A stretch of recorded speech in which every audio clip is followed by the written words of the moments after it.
What's up, everybody? Welcome to Ultimate Wrestling Trivia, the show on YouTube. The man down there, Mike Merc.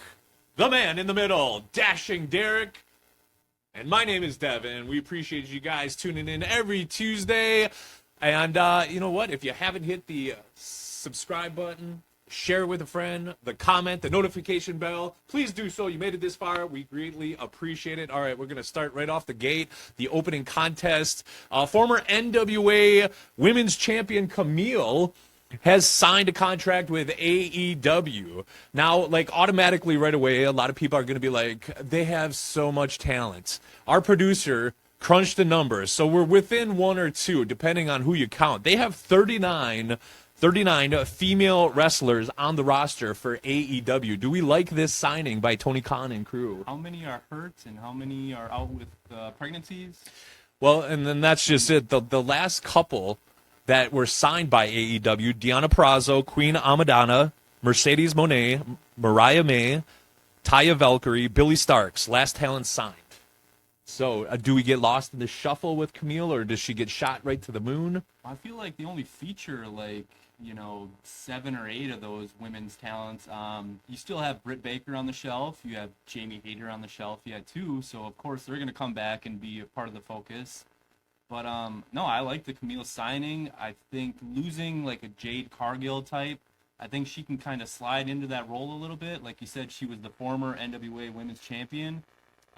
They phased that title belt out, but then, they got the TBS belt going, which Jade held. But I think it could be an upgrade from Jade. I think Camille's a little bit better in the ring. She's had some great matches in NWA. She's tall, like 5'10", 5'11". Yeah, she is, and she was on AEW television before. Remember that stare down with her and Layla Hirsch? That's right. Yes. About a foot taller. So, yeah. I mean, she has the presence. She has the aura. And I think she's quite a bit better in the ring than Jade is. So I'm thinking it's a good signing for sure. I agree as well. I think the thing about her is that she's not a household name, but she's very talented, and she has a wow factor, a star factor about her. Yeah. And I definitely think that they can do something with her. When you talk about the 39 talent under contract, how many of those are featured on ROH and we don't ever see them on AEW? So our producer crunched the numbers. There's 44 on SmackDown and Raw also compared to the 39 on AEW. Now, total talent-wise, WWE Raw SmackDown has 120 total. AEW ROH has 163. So I wouldn't have thought it was that much. yeah. So it's quite a bit of a difference there. So, I mean, there's always that, they have too many titles. They have, not enough TV time. But I feel like maybe that's what we're going to tease. We're going to get into the brand split if AEW should have something like that. But I think Camille is going to be an asset to AEW after it's all said and done. I mean, it's going to be a good signing.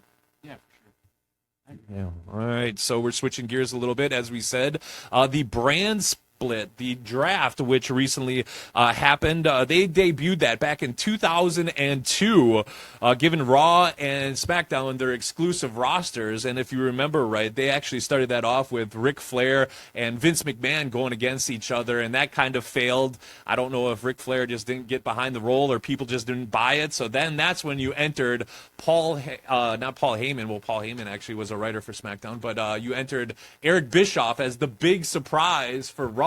And then a face, Stephanie McMahon, was running SmackDown. So there was a lot of wow factor when it comes to that. And like I said, then Paul Heyman was a writer for SmackDown, and he had a ton of stars on there with like Rey Mysterio, Edge, Cena, Taker, and all that. In the early 2000s, SmackDown was a really good show.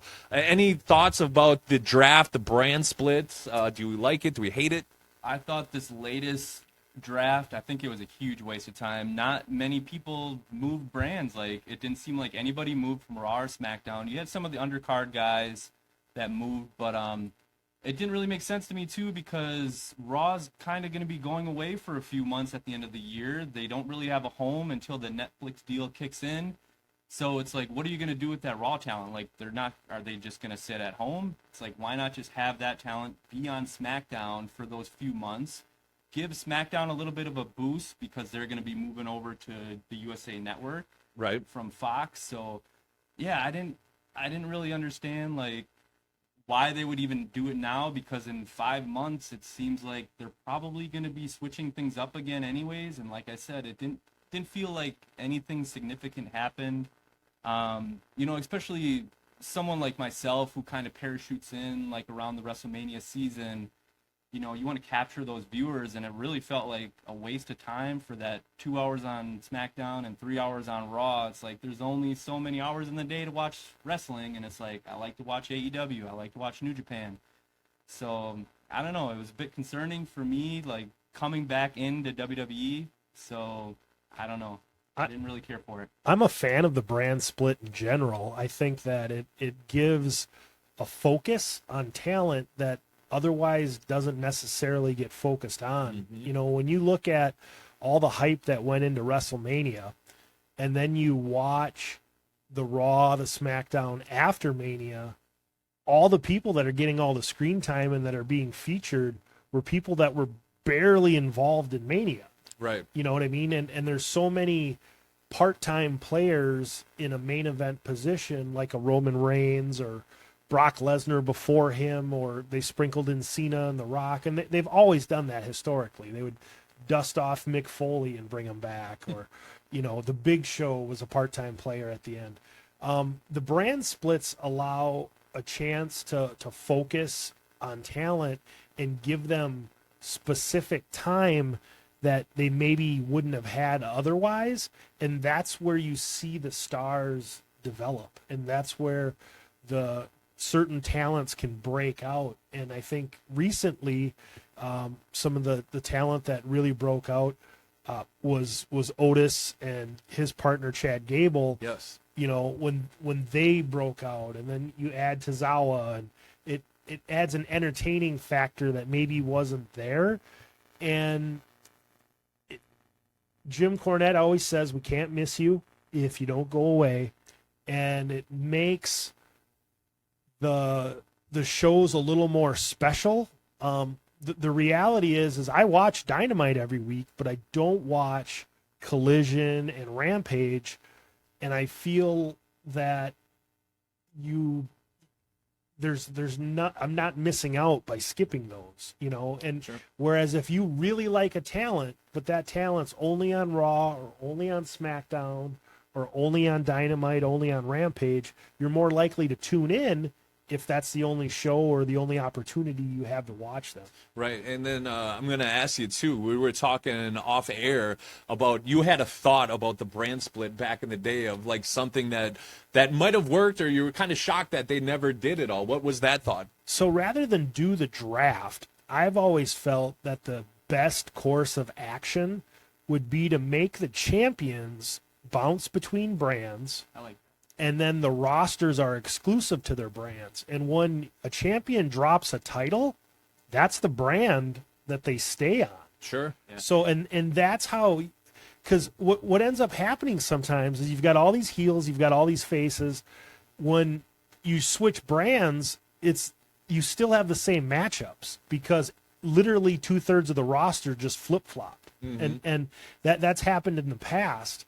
By switching one person every couple months because there's a title change, now that person's there, and it creates an opportunity for fresh matchups. And they still don't need to be on every week of TV, but the people holding the championship titles are the ones that are being focused and featured as it is anyway. So I've always thought that was a better way to do it, especially when you have like one world champion or. I was gonna say, would you rather have one world champion or two, like one for each show, or go back to just having the one? I like just the one myself because there's always a B title, a secondary title. Yeah, no, I'm piggyback off of that. I'm a fan of just the one world title, so I don't like when they had the Raw champion, the SmackDown champion, the ECW champion. It's just I would like to just have that one traveling champion, I think, between all the shows. And that's part of what made Roman Reigns special. Was True. he was the undisputed, unified. Yes. That adds to that. And because he wrestled so infrequently, they had to create another title, because you're having all these house shows, all these television tapings, and even live premium events without the champion defending this coveted title. Yeah. And as we said before, the GM role actually happens because they got rid of the presidents. Remember, they used to have the presidents back in the day with Jack Tunney, and then Gorilla Monsoon was a president. Vince McMahon kind of played with that a little bit. So I was a big fan of when they had the GMs, when, say Mick Foley stepped in for a little bit, or Daniel Bryan, or maybe the most famous one, Vicky Guerrero in WWE history. Yeah, she, it was great. So I wouldn't mind them having, like you said, it's just a lot of talent that doesn't normally get TV time, maybe become a general manager, or when they had the laptop situation and then they got a story out of that with Hornswoggle, being the illegitimate son. So, it could make for some good TV. As always, you can drop your comments right below and let us know. Do you like the thumbs up, thumbs down on the draft, the brand split? Would you have something that they might be missing? Feel free to let us know your comments below. All right, we are switching over to AEW and the big news as of late. We can't hide the elephant in the room. Late December, allegations surfaced involving Chris Jericho and Kylie Rae. Unfortunately, that Jericho allegedly led Rae to requesting her release. Chris Jericho, who is 53, was called out for having people sign NDAs himself, which led to these allegations coming out. Kylie Rae liked a tweet, I believe it was, from somebody, and a lot of people, especially at the last pay-per-view, Dynasty, people were screaming like Fozzy sucks or Jericho, please go home. It's quite noticeable on camera. Does Jericho need to go away, or does looks like he's embracing it some? Well, how much of that do you think was Kylie Rae, and how much do you think was it fans kind of think that Chris Jericho is taking away from some of the talent? Like, he might put over like a Ricky Starks or Will Hobbs or, Orange Cassidy, but I don't know, maybe they're sick and tired of him right now. It's but for me, AEW, they talk about the pillars of AEW being, Sammy, Jungle Boy, Darby Allin, and MJF. But for me, in the ring, the cornerstones of AEW, or you could say like the MVPs, I think it boils down to two guys that you can make an argument for being the MVPs of AEW, and that's Jon Moxley and Chris Jericho. Yeah. So, I know there's a lot of heat on Chris Jericho right now, and he's leaning into it quite a bit with the learning tree gimmick. But I think you said he was 53 years old. I believe his contract is up the end of next year, so that would make him 55 years old. So, if Jericho goes away, it's like, I don't know if we see him again in AEW. Maybe he does make a move back to WWE. Like, we could see one final run. Maybe AEW gets their television rights and he says, okay, AEW is good and they're set. So maybe I could go to WWE again. So for me, like, I am a Jericho fan in the ring for sure. He's on your Mount Rushmore, right? He is. He's climbed up quite he's a on bit. my Mount Rushmore. He's on as well. yours too? Okay. Especially this AEW run. And for me, I think Jericho loses too much. I talked about how he put over Ricky Starks and Action Andretti and Hobbs and Orange Cassidy. I almost feel like he loses too much, where it's like that kind of loses its cachet, where it used to mean something. Now it doesn't really mean as much anymore. So our producer did crunch the numbers on that, and we'll get to that right after Mike Merc. I want to get his thoughts on that. Is it too much go away heat, or what's your thoughts on that? As a fan or a booker, or what would you do in Tony Khan's situation?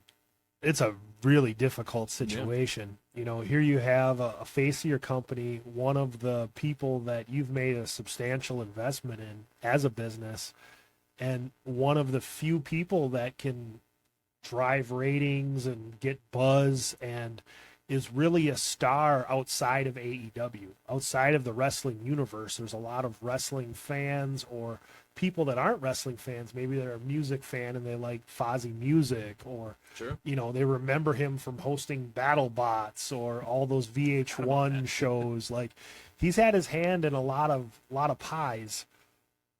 So Jericho, I'm a big fan of his work. I don't ever want to see him hang it up, but obviously you got to do what's best for business.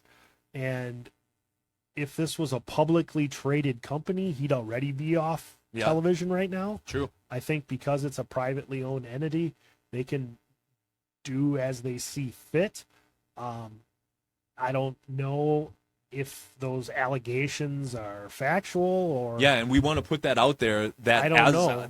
Like he has not been charged of anything. Allegedly. So it's all just it's out there in the wrestling world and people take it and run with it. So we're not saying that any of this is true whatsoever. We don't want to get sued. No. Yes. So our producer did crunch Jericho's numbers. His win-loss record, 65% win and roughly 33.3 loss. And there's some draws in there. He's 7-5 as we record this for this year alone at the end of April. So, I mean, a lot of people always say he's burying talent. And as you can see here, 7-5, I mean, he's basically almost a 50-50 wrestler, as you said, you know. Yeah, and that goes back to I think he loses a little bit too much. I'd like to see another world title run out of him before he wraps up his career. So, yeah. Yeah, and it's also that time again where you said for Jericho to start another faction. He started the Inner Circle, the JAS. Now, the third time under the Jericho guidance, I guess they're calling it the Learning Tree or the Jericho Vortex. Some names that are being thrown out there, we already know Big Bill is part of it. Do we like the thought of taking some of that talent that doesn't really get a lot of TV time and, you know, getting the rub from Jericho? Lee Johnson, Griff Garrison, Nick Camarato, Layla Gray, Layla Hirsch, Action Andretti being under the Learning Tree and being a group. Could that work? I think so, absolutely. One thing about Anything Chris Jericho, can work. yeah, like Chris Jericho is always good at reinventing himself. Like, you know, The man with 9 million he's nicknames. got the Learning Tree. He was the Wizard for a Yes. period of time. He was the Ocho, Ocho. yes. So I think that's part of the pushback against Jericho. If you're a fan and you've invested $35 in a T-shirt and now that's not a thing anymore, it makes you mad. We're sports fans, so when you buy a jersey and your player's not on that team, Sure. a month later or at the end of that season, you feel a little bit ripped off. So you were saying in the essence of like, I have an Inner Circle shirt. Now the Inner Circle is no more, and now you're just like stuck. nostalgia, though. Yeah. No, it's still a cool shirt, but could there be good or are bad, people that think that. Sure, though. sure, absolutely. You know, when people buy a jersey, they buy the quarterback or somebody that they think is going to be around for 4 or 5 years, and then when they turn out to not be because Justin the player Fields all of a sudden gone. He's at the demands a Pittsburgh, trade, right? And I feel that there's a little bit of that with Jericho, and that's. You've made that investment. You like him. You want to show off your colors. The and then little you're bit of the bubbly. He's not. Remember the Y2AJ shirts? Oh, I think gosh, the when short-lived AJ, one. I know that Yes. lasted for maybe a month, but it was like an ugly shirt. Like, who would buy that shirt? But that's all part of it, isn't it? Like was. selling shirts and like constantly moving and reinventing yourself. I don't know. Which is why he's on my Mount Rushmore. There you He's go. a great businessman. I'm Yeah. just saying that I can see why fans Sure. would push back a little bit. Yeah, and it's one of those things, as we said, Jericho's in like pushing his mid-50s, and there's a lot of wrestlers, you know, I don't buy into the theory of like, oh, he's at that age, you got to be done. I don't like it when fans say, like, I say it, you're done, so you got to be done. I mean, there's the R-Truth and the Sandmans, the Powers of Pain, Rock and Roll Express, Sting, as of recently, was out there, Too Cold Scorpio, Jeff Jarrett, Billy Gunn, all these guys that are, you know, 55, 60, they're still working, you know. So, like, who are we to say if Jericho's got to come or go? So it's tough, one of those things. Nobody's saying the Rolling Stones go away. You know what I mean? Like, why is there a label on an age? AC/DC still. It's still playing going. shows. Right. So, I mean, as always, please be polite. Let us know in your comments right below. You can let us know what you think of Jericho. Does he got the go away heat? Is that just an internet thing? What are your thoughts? Let us know below, and we'd love to read them and check those out. All right. We have a big event coming up in Oshkosh with ACW. That's happening May 11th. You know, Ultimate Wrestling Trivia will be in the house for that. So swinging by the show for some Ultimate Wrestling Trivia is none other than Tugboat Typhoon, the Shockmaster. Check him out right now. Hey, this is Fred Ottman. Typhoon, one half of the natural disasters. And the question is, I've used a lot of names in my illustrious career in the squared circle. When I was with Earthquake, what was my ring name?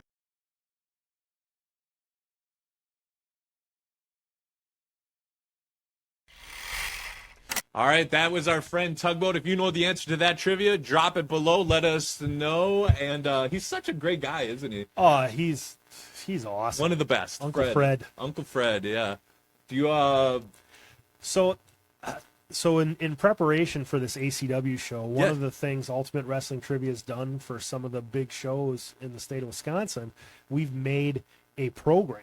And just like this show, there'll be a commemorative Water City WrestleCon 2023 program. Mm-hmm. Well, in helping put that together, one of the promotions that's coming up that ACW will be at, Swoggle, who's heavily involved with ACW, he is doing a baseball wrestling event coming up with the Wisconsin Timber Rattlers in Appleton.